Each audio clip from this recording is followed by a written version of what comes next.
Welcome to a world where nothing is as it seems. Welcome to Fake Britain.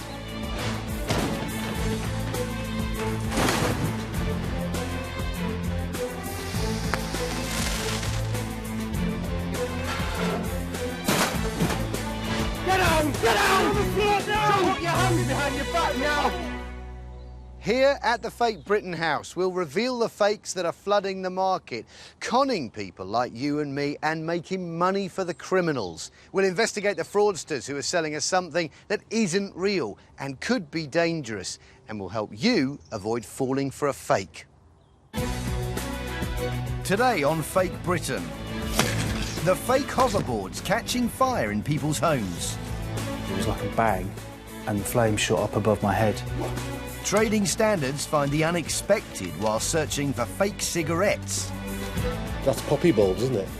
Poppies are the unrefined part of heroin. The fake designer jackets that will leave you out of pocket. This is partly glued, not stitched. It's rubbish. And the jewellery that could be worthless. I'm really sorry to say that this is a fake.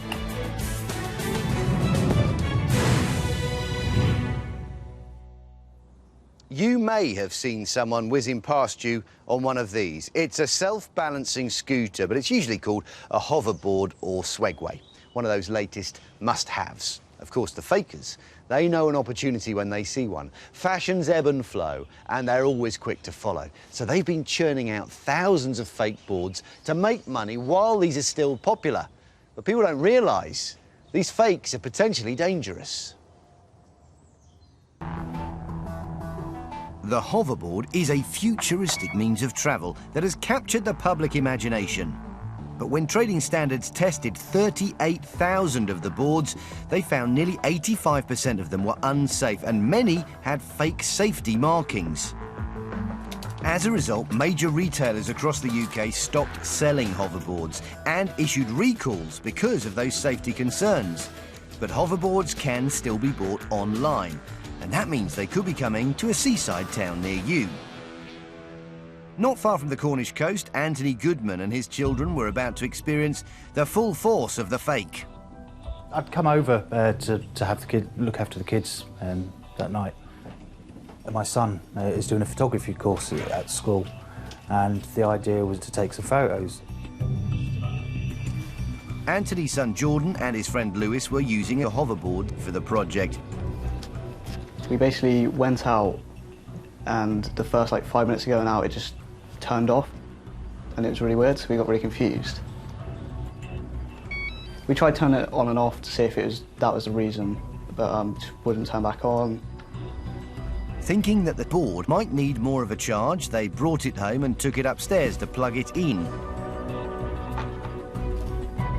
Anthony's otherwise peaceful day was about to be interrupted when his daughter Amber started shouting. I was sat watching the telly and I heard Amber shout. Dad! I thought it was just usual Amber, you know, playing with a mate upstairs. And then she shouted again, but this time there was panic in her voice. So I ran upstairs as fast as I could. And when I ran in there was smoke pouring out the side of the swegway. Within seconds it was like a bang and the flame shot up above my head. I shouted to Amber, get me some towels, you know, wet towels. That's all I could think of doing. Anthony hoped his quick thinking would help to contain the situation. But then there was another explosion, and that blew sort of like the towel off. I kept putting towels on. There was about 8 towels in the end. Every time there was another explosion. They were going off like fireworks, like rockets. And each time the flames were up in the air and bits of metal were flying all over the room. Within the lithium batteries that power these boards are around 20 individual cells, the size of AA batteries. Anthony was seeing the individual cells exploding one by one in his direction. I said, Amber, you need to get out. As Amber turned to go, it exploded and one of the batteries actually bounced off her leg, hit the door, and then started a fire just behind me. The flames were coming everywhere, and it was really quite frightening. The faulty board had set the bedroom carpet on fire. My dad was yelling, get water, get water. All I could see was smoke. It smelled like fire and smoke. About the fourth or fifth jug, the explosion stopped and it was just sizzling, lots of smoke. And with it smouldering, I just instinctively grabbed it, wrapped in the towels, and ran downstairs and threw it out in the garden. Anthony had done exactly the right thing. Whilst water should never be used to extinguish an electrical fire, it does work effectively to neutralise a lithium-ion battery fire by cooling down the cells. Anthony called the fire brigade, who checked the house to make sure there was no further danger. He was finally able to survey the damage and the device that had caused it. The thought of what it could have done to my family, especially if it had been left in charge overnight. I don't know what would have happened, but I don't think there would have been a house because it was that intense. It was frightening. I've never ever gone through anything like that.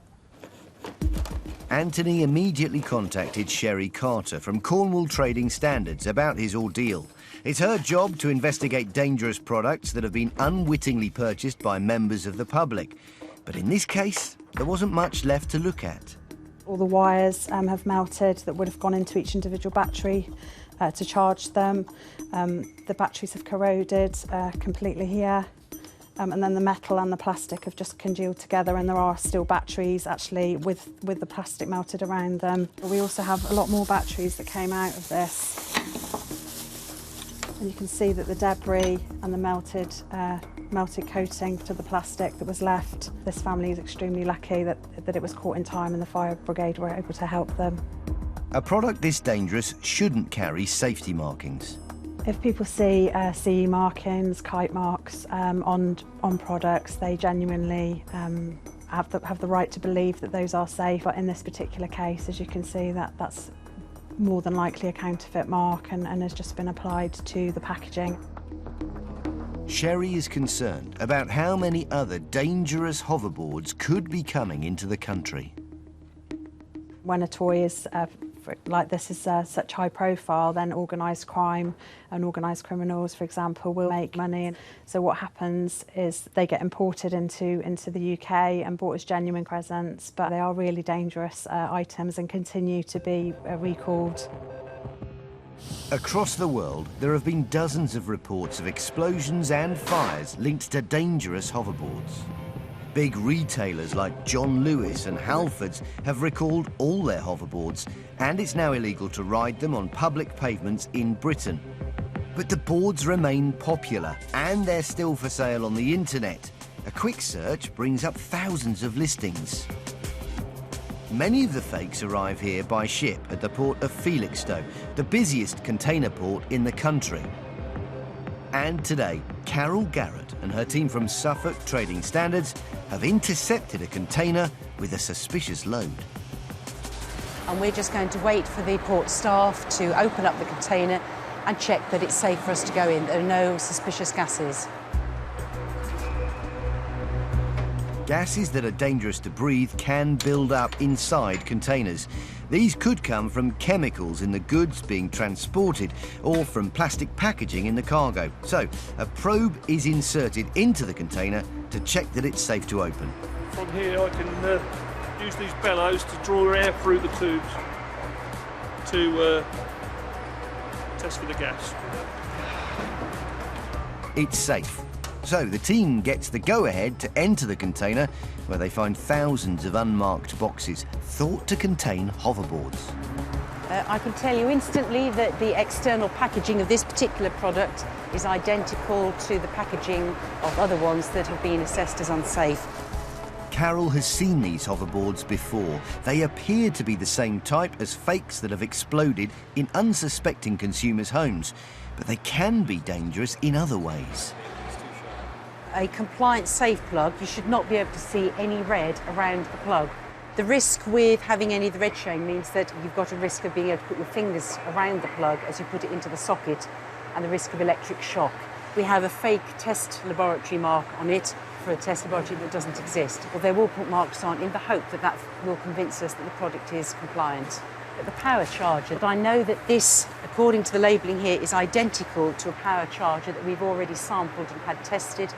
and that charger was assessed as unsafe. All the indications to date are this is a false CE mark.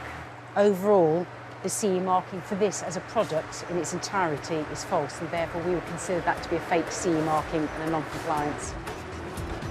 As demand for hoverboards continues, Carol Garrett and her team at Felixstowe Port are fighting an ongoing battle against the fakers. They've seized over 20,000 unsafe hoverboards so far. Consumers are at great risk. We have seen explosions and major house fires as a result of these types of products. But what might cause these fake hoverboards to explode? No, it's failed. You're effectively carrying around several hundred small bombs. Coming up, we find out just what makes them so dangerous.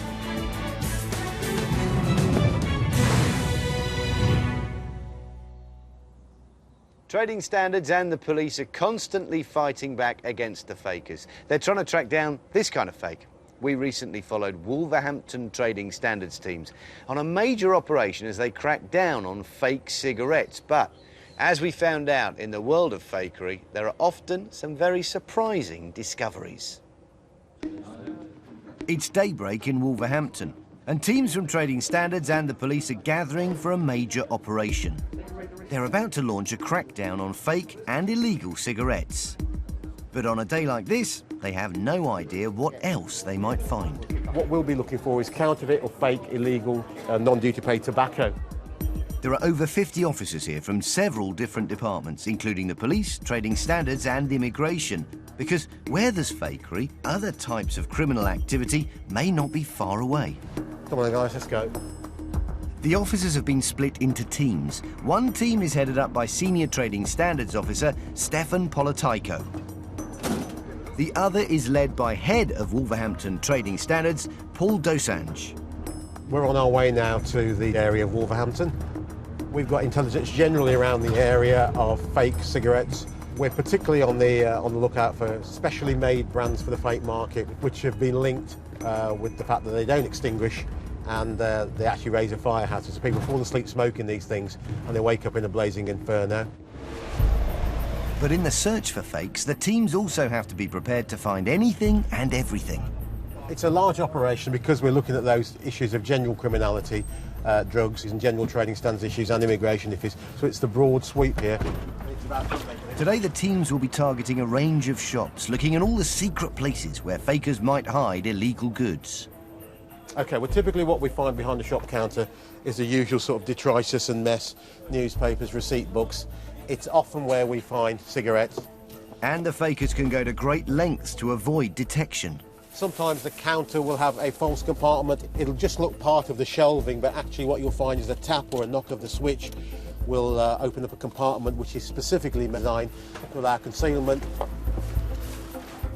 To help identify any possible secret hiding places, the team are using a special camera that allows them to see behind units and into small spaces. It's basically a camera on a wire, so if there's something like a little alcove that, well, rather than pulling all the shelving out, we can just pop it in and see if there's anything there. And Buster the tobacco dog is on hand to sniff out any illegality. The dog's showing some interest in these two top shelves. So we'll go through them again. So far, the hunt for fake cigarettes hasn't turned up any results, but it has uncovered something completely unexpected and very suspicious. Sandra, we've got boxes here with poppy heads on them. That's the one. So what are in these bags then? That's poppy bulbs, isn't it? Finding poppy bulbs and a blender in this storeroom is very unusual. It's difficult to know what's going on. Poppies are a source of opium, which is the unrefined part of heroin. And this is quite a large quantity, isn't it? Because that, I would say that bag's also full of it. And that's actually the poppy itself. It's not clear if these husks are from opium poppies. In the UK, it's illegal to possess dried seed pods and other parts of opium poppies and to extract the opium from them. Poppy husks can be used to make poppy tea, a drink which is also illegal. Drinking it can be lethal. In fact, since 2003, it's been linked to the deaths of at least 8 people. 50, 60 bags of this? Maybe more. It's a highly unusual discovery for a team which set out to find illegal and fake tobacco. Investigations are ongoing. Large quantities are generally indicative of some sort of processing, and I don't know what sort of processing you do with poppy heads. Is that a blender there? The way it's been kept at the back in a storeroom that isn't lit, and the fact that it's quite difficult to get into it just makes us slightly concerned about it.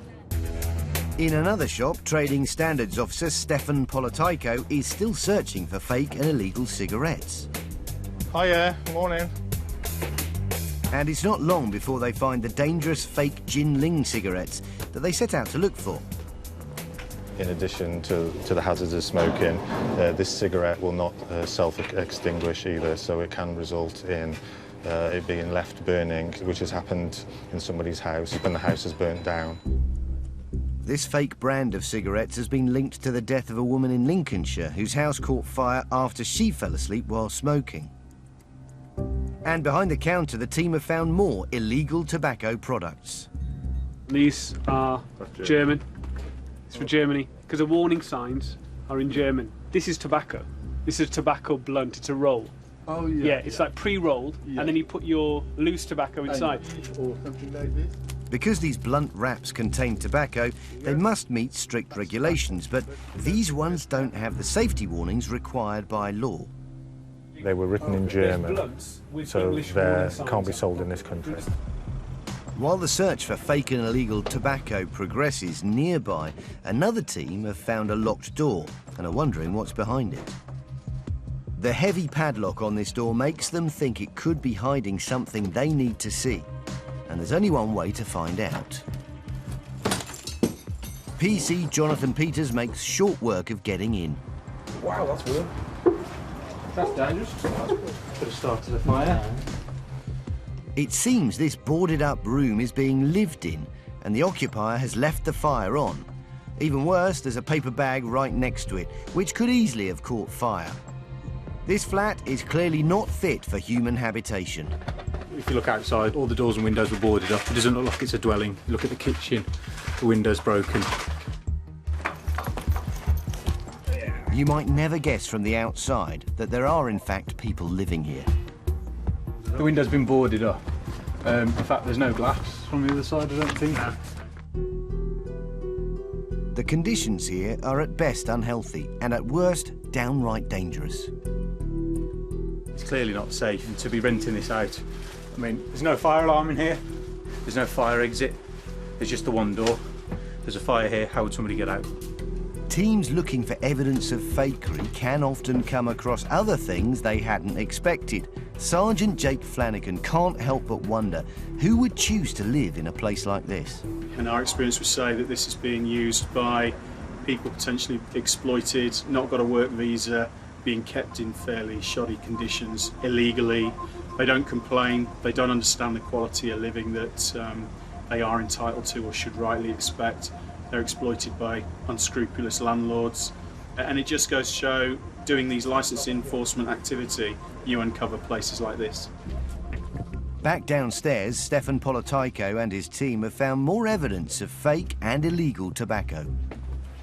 There's 20 times more than that out there in the bin, right? Right. And they're all, you know, cigarettes, tar, dioxide, monoxide.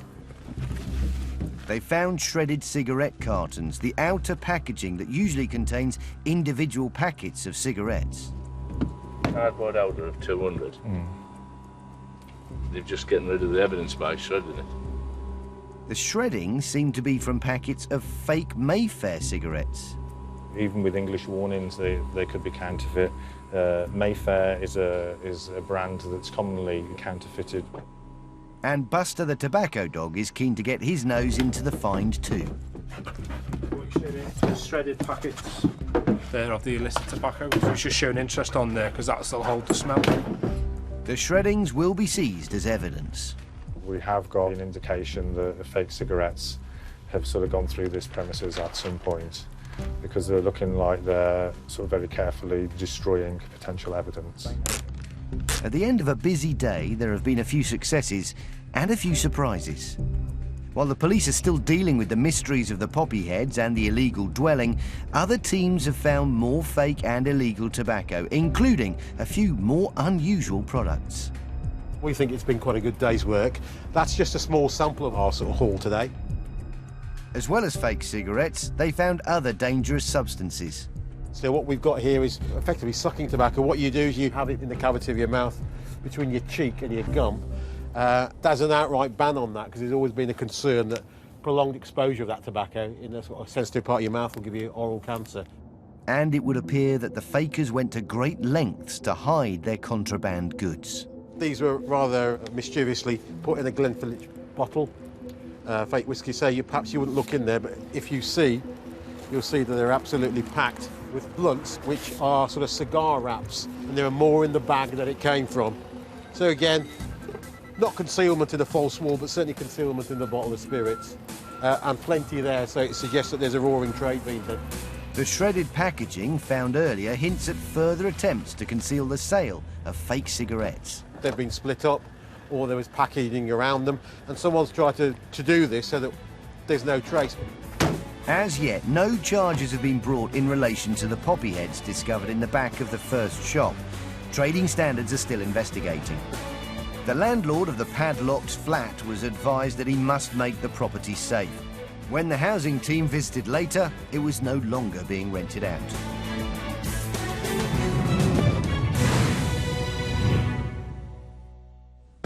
Earlier, we saw how a fake hoverboard put one family's life at risk. Every time there was another explosion, they were going off like fireworks, like rockets.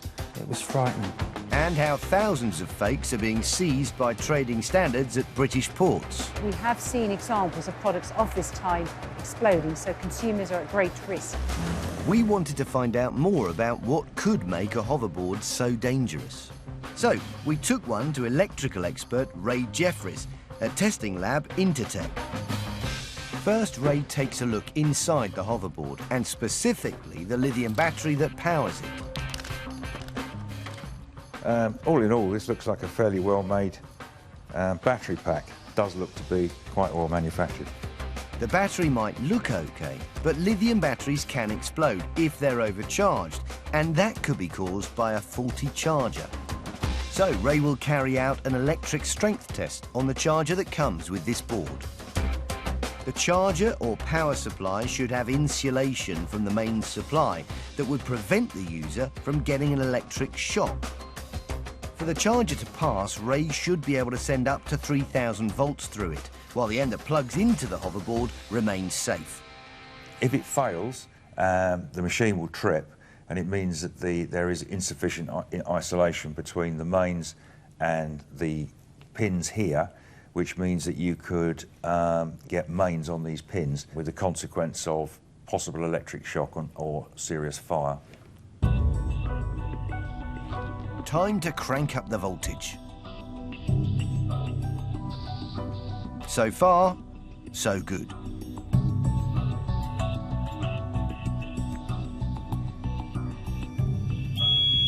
Hello, it failed. But all of a sudden, it's game over. That failed at around 1,700 volts, which is approximately half of what it should be, which means it's possible you could get a serious electric shock. Further, if you plug this into the actual product itself and the breakdown occurred, it's possible it could also cause a serious fire and a lot of other damage as well. And that could mean bad news for the hoverboard battery. No matter how good the battery pack is, the serious danger here is the charger. We saw the breakdown, which could put high voltage onto the terminals of the battery pack, leading to a serious fire. There have been many different theories as to why hoverboard batteries have been exploding in family homes and out in public across the world. But what is clear is the danger if one exploded next to others in the cargo hold of a ship or aeroplane. I just want to try something and to see whether or not... Wow. That's surprising. It is actually charged. What concerns me about that is there are international requirements for transportation for batteries because lithium batteries can be very dangerous in a transportation condition. It's thought that fully charged batteries are more dangerous in transit if they explode, as they contain more energy. New regulations state that lithium batteries shipped by air should be no more than 30% charged. This one could be full. I very much suspect that this product has ever had the batteries tested to the relevant standards. Therefore, you're effectively carrying around several hundred small bombs inside a container. We went to see Jeff Leach at the International Fire Training Centre in County Durham. He's an expert in the transportation of dangerous goods. Lithium batteries have become the batteries of choice to power laptops, mobile phones and e-readers, and when they're manufactured by reputable companies to very high standards, the safety record is outstanding. Unfortunately, there are a number of batteries out there that are poor quality, maybe counterfeit, that pose a real danger to us. Fake or damaged lithium batteries can become unstable and explode. Jeff will run a test that mimics what could happen if a lithium battery stored in ship or plane cargo develops a catastrophic fault. So in our test today, we're going to attempt to get it to demonstrate the energy that's contained in these devices.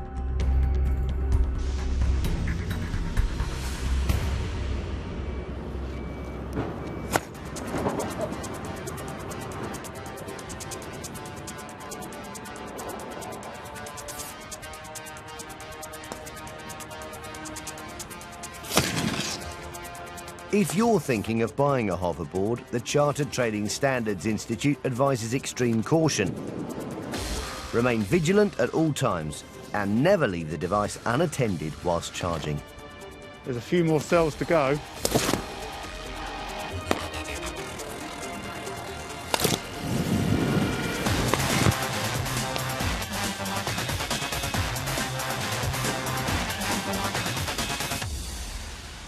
The results today were really quite dramatic. The energy release was quite significant.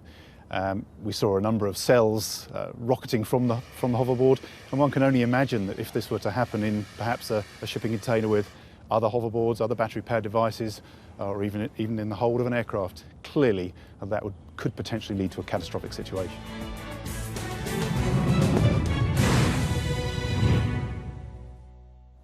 Take a look at this intricate and beautifully handcrafted bead. It's also known as a troll bead, and they come in many different shapes and colours and designs. It can be worn on a bracelet or necklace. Troll beads can cost well over £200, and lots of people collect them. Of course, the fakers know that too. So, you would waste your money collecting this one because it's a fake. As we're about to find out, lifelong collectors can still be fooled by the fakes. These are troll beads. They're intricate beads that have soared in popularity and now sell in their thousands from leading department stores and jewellers across the country. Made of glass or precious metals like sterling silver, they can be mixed and matched to create their own individual pieces. Sophie Lilith from Glasgow and Sandra Pickthall from West Sussex are both fans of troll beads.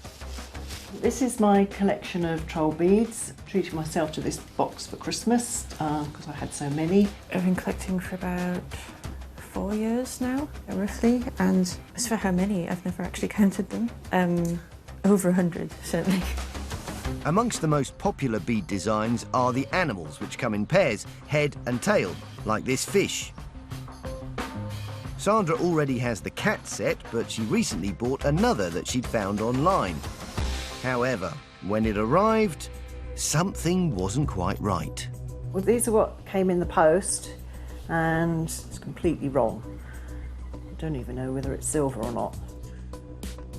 Sandra has doubts about the cat beads, clearly, and they're leading her to question some of the other beads she's bought from the same online seller. Unfortunately, I've bought 3 other beads.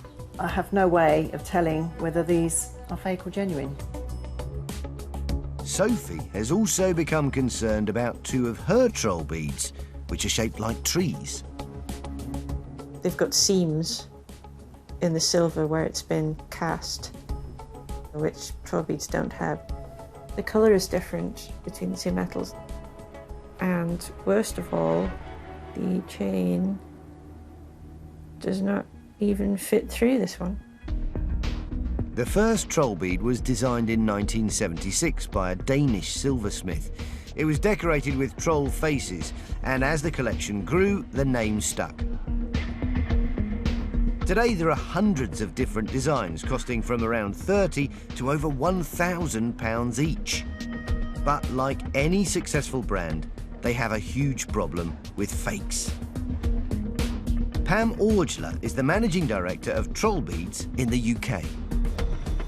The danger is that you get something that's substandard, it's not made to the same quality, it's not using genuine materials, it could be using base metals as opposed to sterling solid silver. It's not guaranteed, obviously, to last. The only way Sandra and Sophie can find out the truth about their troll beads is to have them verified by an expert.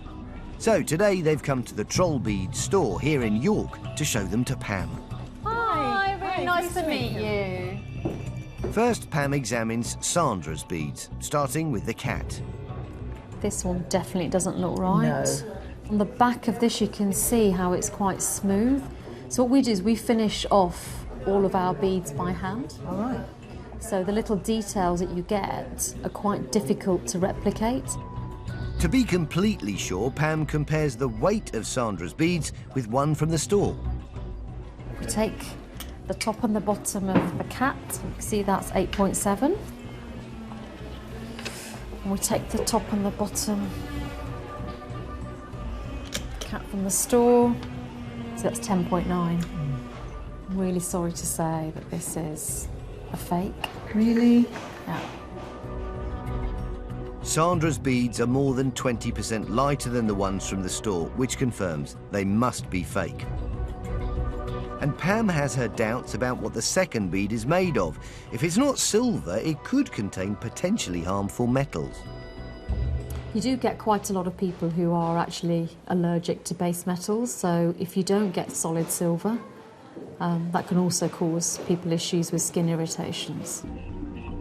Pam's got bad news for Sandra about all her beads.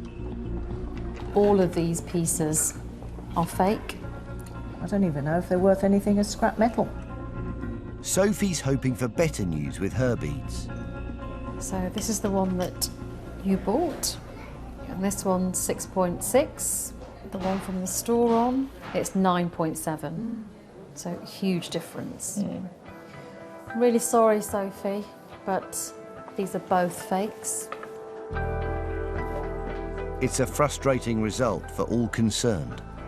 It's always really, really difficult when you have to break news like that to customers who love the brand and just want to get the genuine product.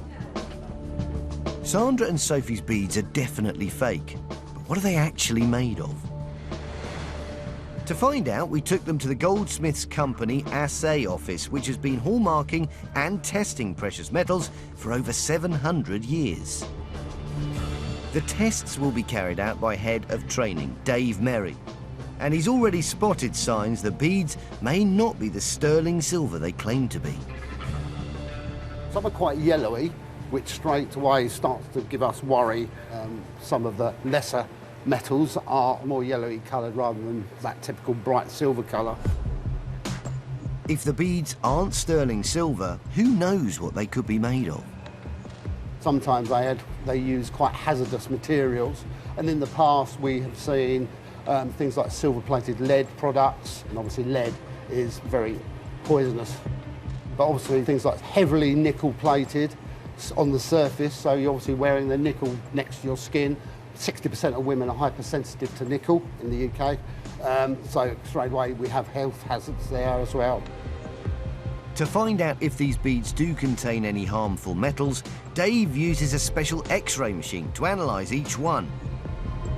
Each of these peaks represents a different metal.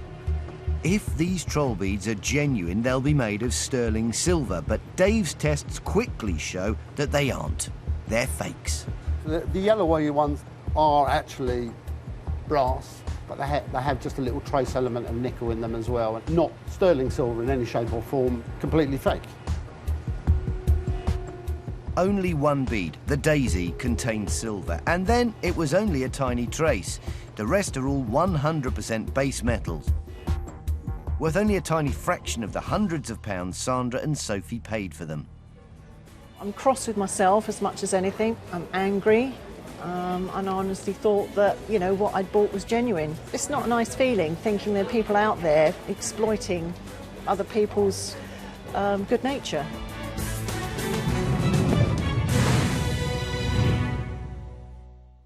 Brad Pitt, Johnny Depp, Kate Moss, David Beckham, even the great Steve McQueen, they've all worn one of these. It's a Belstaff jacket. The brand started life as all-weather gear for motorcyclists, but now it's a fashion icon, and I've got one too. Well, not quite. This is a fashion faux pas, a fake. And as we found out, even fans can be fooled.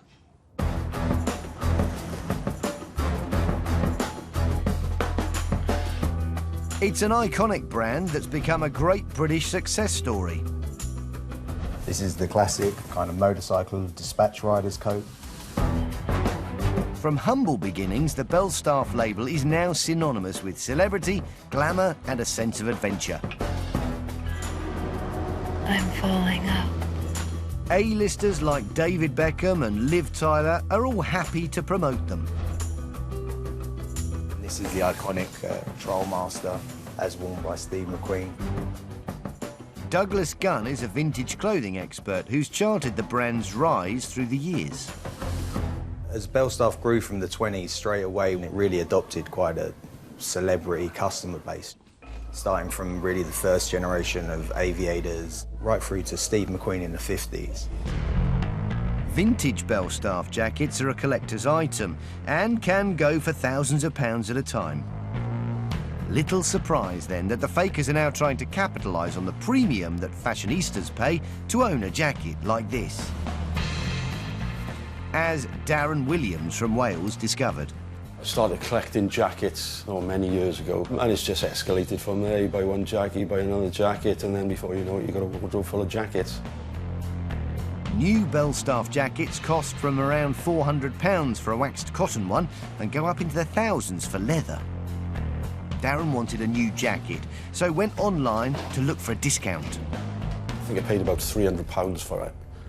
I was over the moon with it, I was very happy with it, and the stitching was perfect, the fit was nice on it, and everything about it pointed to it being the real deal, you know. I was very happy with it. These jackets can be customised by the wearer, so Darren decided to buy a detachable inner liner to put in it. So I got in touch with this guy from Italy, and he said, send me a photo of the jacket you bought. I sent him a photo, and he came back to me literally within hours. He said, your jackets are fake. The expert explained that the serial number on Darren's jacket, ending 0133, was a known fake. He said they're renowned for being fake jackets. The fakers use this serial number, which obviously should be individual to every jacket. A worried Darren went online to see if he could verify what the expert had told him. So I did a bit of looking about to see the sort of jackets that had been sold, and there was about 5 or 6 on there with 0133, the same number that I had on my jacket. Darren had lost hundreds on a fake high-end jacket that on the outside looked almost as good as the real thing. I was annoyed with myself more than anything when I found out that it was fake, because I didn't do my homework. People are getting ripped off. You're buying counterfeit goods when you think you're getting the real thing. The genuine jackets aren't just a fashion statement. They're designed to be waterproof. The waterproof waxed cotton fabric in the jackets comes out of this British Millerain factory in Yorkshire. The company is a British manufacturing success story with over 50 employees. James Keeble is sales director. We start with the finest quality cotton, which is woven to strict specifications to ensure that it has good resistance to tearing. It then moves into the dyeing, where we have to dye the fabric to Belstaff standard shades. Once the fabric is dyed, the wax is impregnated into the cotton yarns under high temperature and pressure, which gives the fabric its water resistance. Getting the waxing process right is crucial to make a jacket waterproof, a fact lost on the fakers. This is one of the steps where a faker or a copycat can get it wrong in the manufacturing process. If they do not use the correct form of wax, then the finished article will not have the correct weather-resistant properties, The wearer will get wet when it rains, and also the jacket can actually have quite a pungent diesel-like aroma. Gavin Haig is the CEO of Belstaff. He showed us the difference between the genuine article and the fakes. 3 jackets here, just have a look at them. This one, believe it or not, is from the 1970s. That's what you should expect from a Belstaff jacket. This is new, high-quality waxed cotton, highly resistant. You look at the sleeves, which have this very ergonomic shape, such as when you're sitting on the motorbike, it's in the right shape, and you'll still have it in 50 years' time. Third on the rail is a fake leather jacket that's been sent in by a customer who thought they were getting the real thing. If you look at the sleeve, this is a straight shape. In fact, believe it or not, the zippers are on the inside, and on every motorbike jacket you'll have the zippers on the outside for function. So a very basic mistake in terms of a counterfeit. But it's the quality more than the design of this fake that's got Gavin worried. If you look at the quality of the leather, this almost feels like plastic. It's rubbish. This is partly glued, not stitched. Probably if I... yeah, there you go. That easy. It's like paper. And I look at the inside, look at the cheapness of the filler that's inside this jacket. It's a very, very poor make. There are so many of the fake jackets for sale on the internet that Belstaff has drafted in help from brand protection company Mark Monitor. Jerome Sickard is Regional Director. So the first job when you start a project like this is to scan the internet, identify where the brand is exposed and where the consumer is potentially at risk. So we do that for Belstaff across all kinds of websites, and recently we started doing the same job across social media. Over 2,000 websites selling fake clothes have been shut down. And in a huge win against the fakers, Belstaff was recently awarded over $42 million in damages. We found a group of sites owned and managed by one unique organization that was running 800 websites. So that's quite phenomenal, and gives you good insight into not only how profitable a business it is, but also how confusing it might be for the consumer, because if there's 800 websites selling fake products out there, it becomes very, very difficult for a consumer to make a decision as to whether he's on a legitimate or a website that sells fakes. Jerome knows wherever there's a successful brand, the fakers will follow. I don't think it's the kind of problem that disappears completely ever, because at the end of the day, counterfeiters will follow the money trail. If a brand is successful, they will tend to try and replicate that. Company boss Gavin knows that the fakes are damaging British business and traditional craftsmanship. He wants to protect the people who've made the company a success. We have families who have over 6 generations generated the know-how to build these products. We have people in our team who've poured their energy into it. So if I find that someone's selling under our name with our logo on it, it is illegal, it affects our brand reputation, and I get very passionate about that.